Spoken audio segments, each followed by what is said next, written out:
Malam ini, saya lagi-lagi akan menceritakan sepenggal kisah seram di jalur lintas Sumatera. Kenapa ya? Kok kayaknya jalur ini terkesan misterius? Apa karena masih banyak hutan dan daerah yang belum terjamah? Aku Tony, dan aku bekerja sebagai supir travel penumpang, jalur lintasan Pelabuhan Bakauheni, Bandar Lampung. Sudah nyaris 20 tahun, aku bergelut di bidang pekerjaan ini. Jadi sudah pasti, tentu saja ada banyak pengalaman-pengalaman tidak biasa yang aku alami. Apalagi sebagai supir, aku lebih suka bekerja malam hari. Dengan berbagai alasan, aku memang lebih senang berkendara ketika hari sudah gelap. Dan dari sekian banyaknya hari yang sudah aku lalui sebagai sopir, ada beberapa pengalaman yang menurutku sangat seram yang aku alami ketika bekerja di malam hari.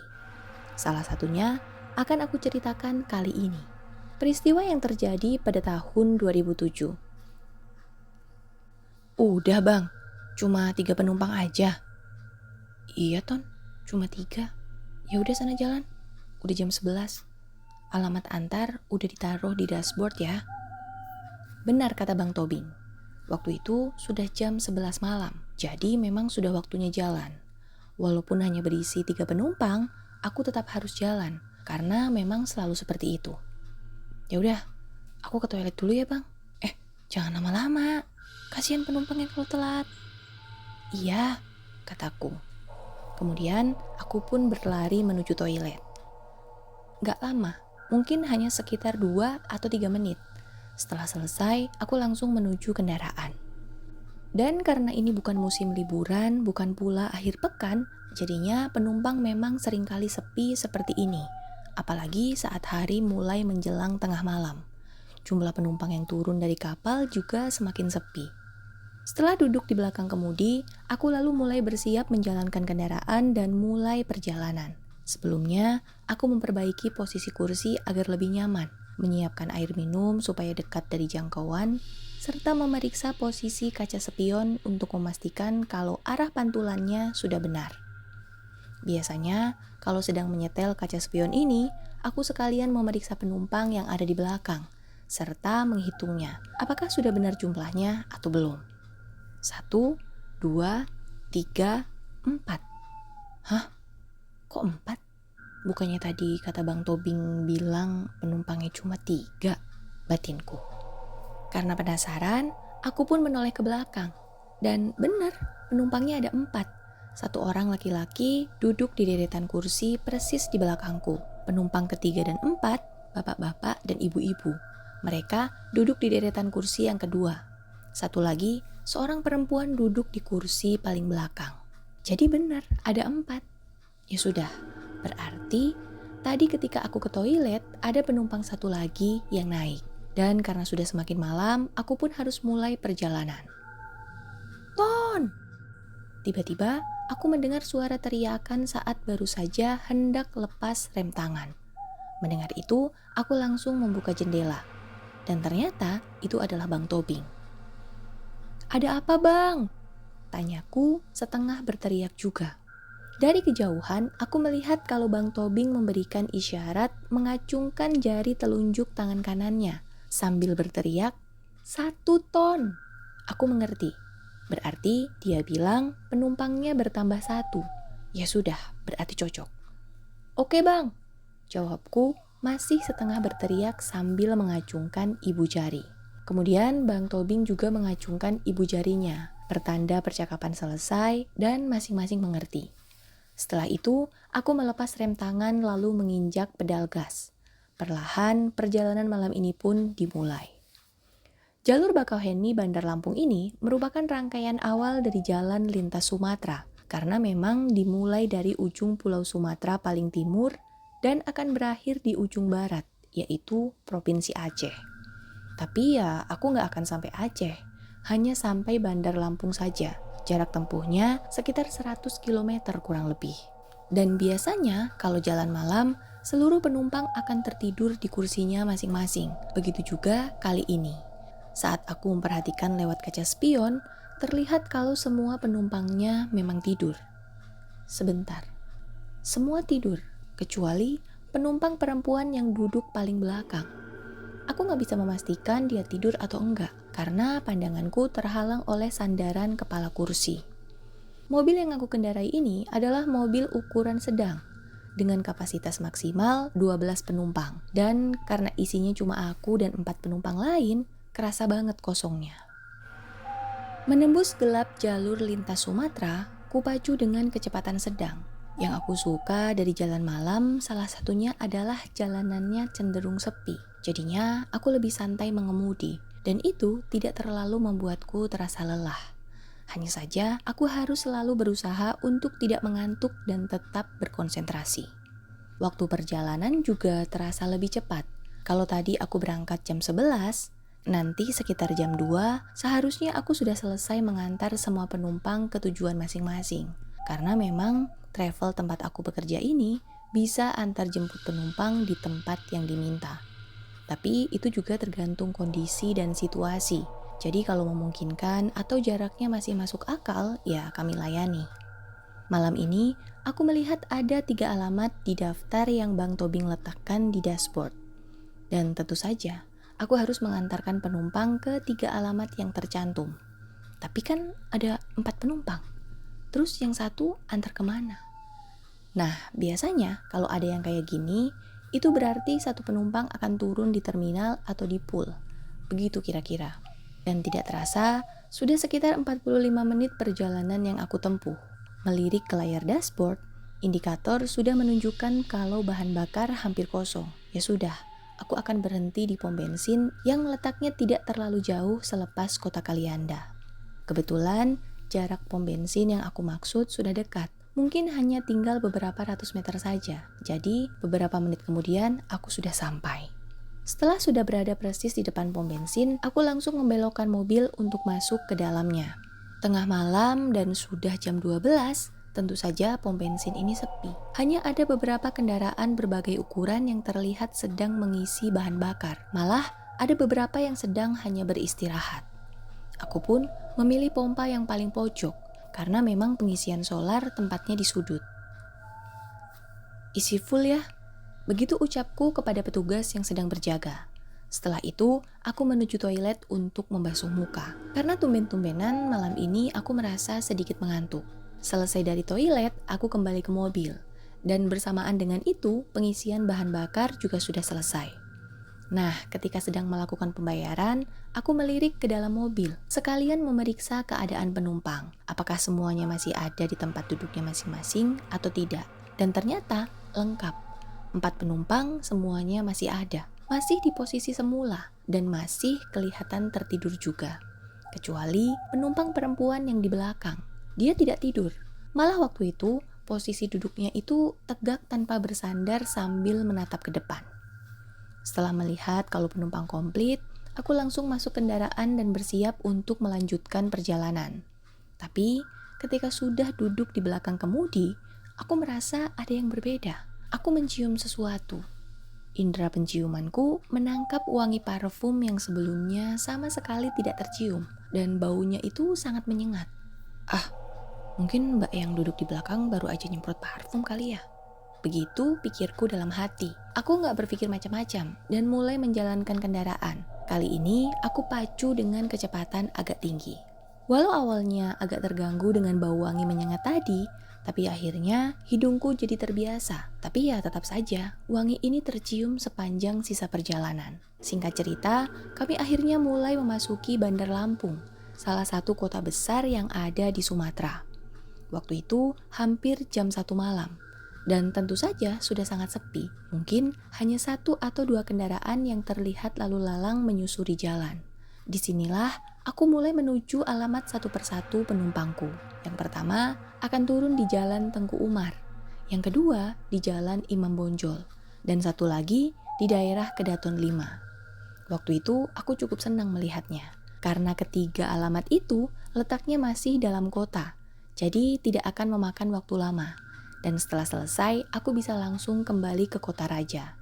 Kota Raja adalah letak di mana pool kendaraan travelku berada.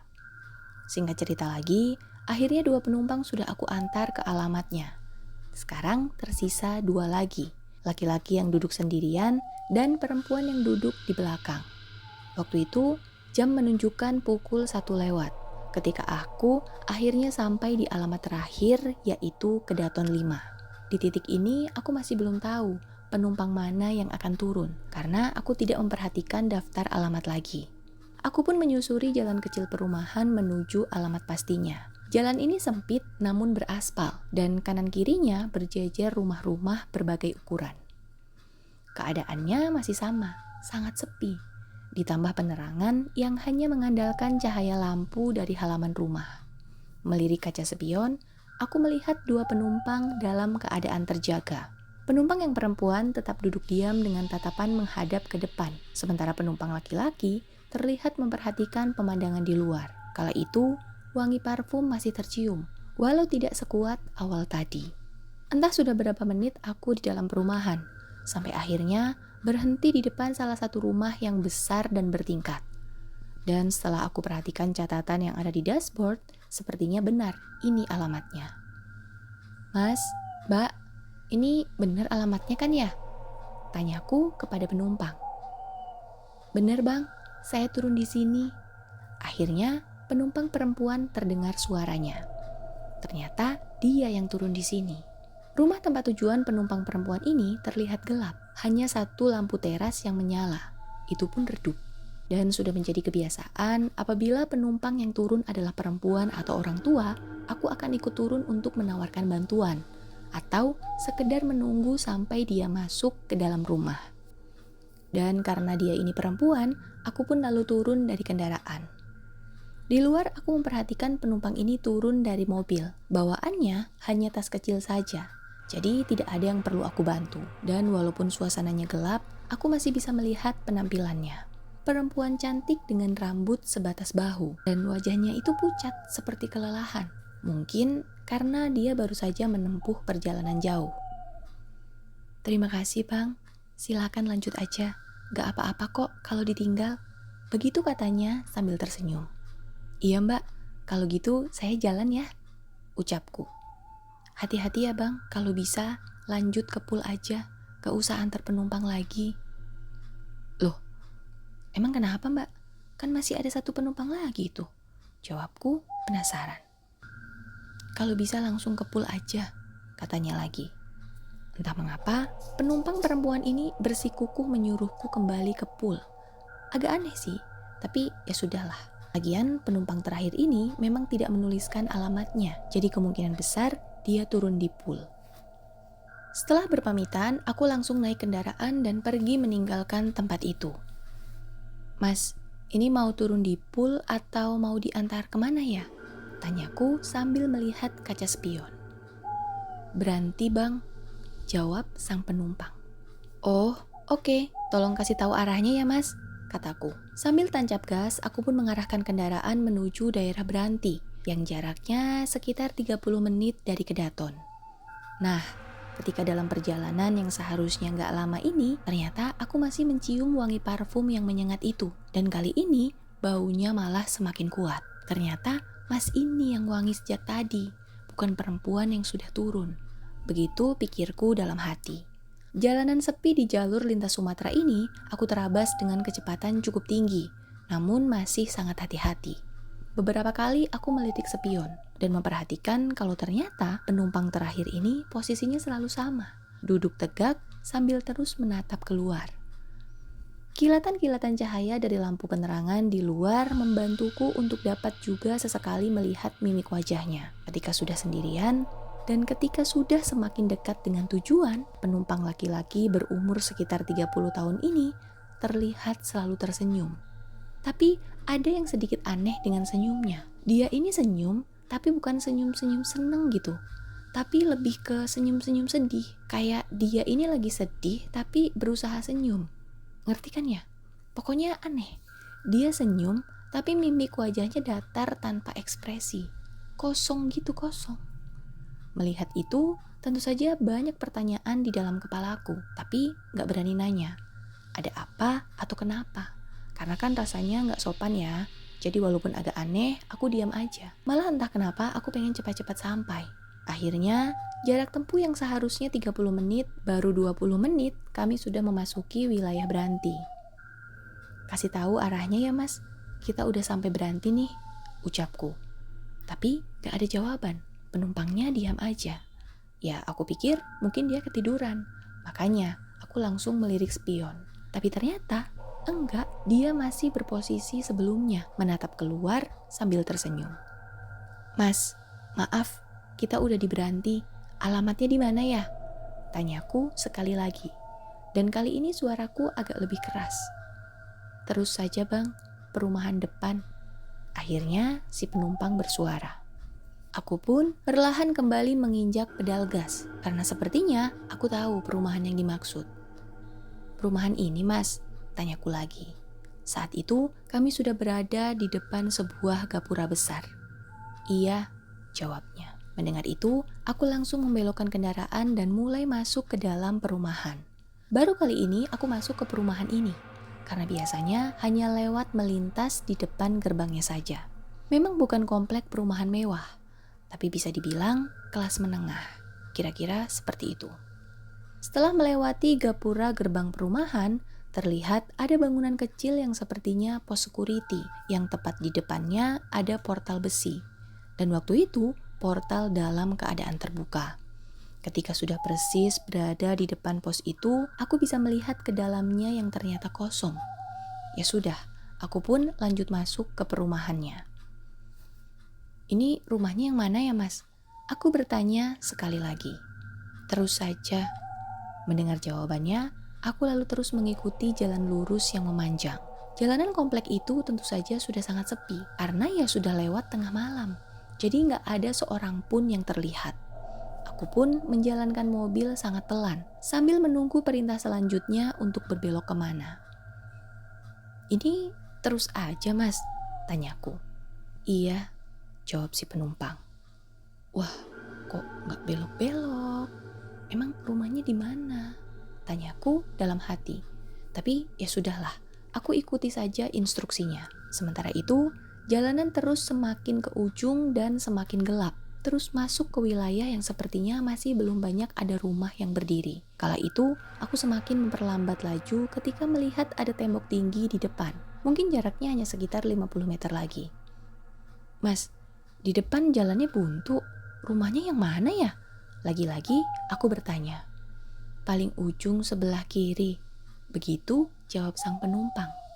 Aku pun lalu mengarahkan kendaraan ke rumah yang dimaksud. Dan di sana memang ada rumah yang letaknya persis di ujung jalan sebelah kiri. Lalu aku berhenti dan parkir persis di depannya. Rumah itu berpagar besi, sebuah rumah besar yang bertingkat. Tapi aku tidak bisa melihatnya lebih jelas lagi karena rumah dalam keadaan gelap. Sama sekali tidak ada lampu yang menyala. Penerangannya hanya mengandalkan lampu dari rumah tetangga. Pokoknya gelap banget rumahnya, bahkan seperti rumah kosong. Setelah sebentar memperhatikan rumah itu, aku lalu bilang begini. Sudah sampai mas, tapi gak ada jawaban. Tentu saja, refleks aku menoleh ke belakang. Mas, ini kalimatku berhenti. Tidak selesai ketika melihat kalau ternyata mobil dalam keadaan kosong. Gak ada penumpangnya lagi. Loh, kemana penumpang tadi? Batinku. Apa sudah turun ya? Sepertinya gak mungkin. Karena aku sama sekali gak mendengar suara buka tutup pintu.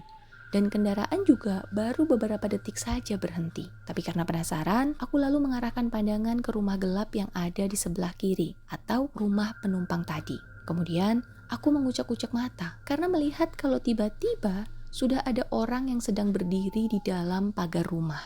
Dan dari perawakannya, aku yakin kalau itu memang penumpang tadi. Tapi kapan dia turun dari mobil? Kok gak ada suara buka tutup pintu mobil dan suara pagar rumah juga? Kok bisa tiba-tiba dia udah ada di dalam pagar? Ini dia udah di dalam halaman rumah loh, bukan di depan pagar. Padahal dari tadi tidak ada suara apa-apa. Semakin penasaran, aku membuka kaca mobil sebelah kiri untuk memastikan lagi. Dan setelah kaca sudah terbuka lebar, aku semakin jelas melihatnya. Ternyata emang benar, yang berdiri di balik pagar memang penumpangku tadi. Dan dia ini sedang berdiri diam menatapku dalam gelap. Tapi aku masih bisa melihat wajahnya dengan jelas dalam keremangan.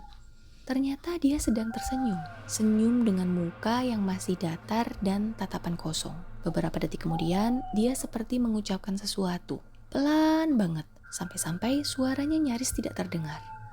Tapi, dari gerakan bibir dan gesturnya, aku menangkap kalau dia mengucapkan terima kasih.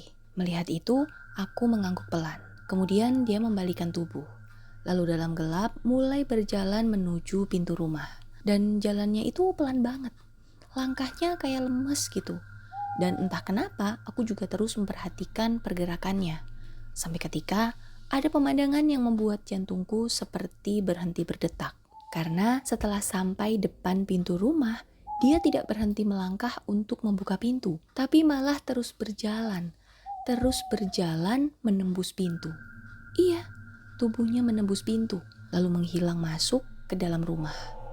Wah, aku kaget melihat itu. Sampai-sampai beberapa detik lamanya tubuhku kaku gak bisa gerak saking syoknya. Pokoknya lemes dari ujung kepala sampai ujung kaki. Tapi beberapa saat kemudian dari kaca spion aku melihat ada kilatan cahaya dari belakang. Sepertinya ada kendaraan lain yang datang dari arah belakang mobilku. Lalu aku pun membuka kaca jendela. Dan ternyata cahaya itu adalah lampu motor yang dikendarai oleh security perumahan. "Lagi ngapain, Bang?" tanya Pak Security setelah dia sudah berhenti. "Nganter penumpang, Pak, ke rumah itu," jawabku sedikit gagap, karena jujur aku masih syok. "Oh, ayo kita ke pos depan dulu," ajaknya. "Iya, Pak," kataku sambil memutar mobil lalu mengikuti motor security itu dari belakang. Sesampainya di pos security, aku turun dari mobil lalu diajak untuk duduk di kursi kayu panjang. Dan saat itu aku cukup kaget karena melihat kalau ternyata di pos security ada 2 petugas lainnya. Padahal ketika masuk tadi, aku tidak melihat ada orang sama sekali. "Abang ini tadi nganter penumpang ke rumah ujung itu ya?" tanya salah satu security sambil memberikan aku segelas air minum. "Iya, Pak, ke rumah ujung itu," jawabku. "Oh, terus ada kejadian aneh nggak?" tanya mereka lagi. Kemudian aku ceritakan semuanya, peristiwa aneh dan seram yang baru saja aku alami. Nah, setelah aku selesai, barulah gantian mereka yang cerita. Cerita yang membuat tubuhku semakin lemas setelah mendengarnya. Jadi, penumpang terakhir yang aku antar tadi memang benar rumahnya di ujung jalan itu. Para security juga punya gambaran yang sama denganku tentang perawakan penumpang itu. Penumpang tadi namanya Pak Husairi, umurnya 30 tahunan. Dan dia bekerja di Jakarta. Setiap 2 minggu sekali, dia pulang ke rumahnya di Beranti ini. Dan rumahnya itu diisi oleh anak istri serta mertuanya. Tapi sekitar 6 bulan yang lalu, Pak Husairi meninggal dunia. Dia menghembuskan nafas terakhirnya dalam perjalanan pulang. Katanya, kendaraan yang dikendarainya mengalami kecelakaan di daerah Kalianda. Dan setelah kematian Pak Husairi, keluarganya meninggalkan rumah itu lalu pindah ke tempat lain. Sejak saat itulah rumahnya menjadi kosong. Menurut cerita security juga, ternyata aku bukanlah sopir travel pertama yang mengalami kejadian ini. Karena sebelumnya, sudah beberapa kali ada travel juga yang mengantar almarhum Pak Husairi pulang ke rumahnya. Cerita ini bisa kalian baca sendiri di Twitter ya teman-teman. Nanti saya share linknya di deskripsi. Nama akunnya @bristory. Silahkan kepoin dan follow akun beliau untuk lebih banyak lagi baca cerita horornya. Terus, buat kalian yang sudah setia dengerin channel ini, makasih banget ya. Banyak-banyak terima kasih. Kalau kalian suka dengan video ini, boleh kok klik tombol like-nya. Dan jika kalian berkenan, tolong support saya dengan cara klik tombol subscribe channel ini. Sugeng Dalu!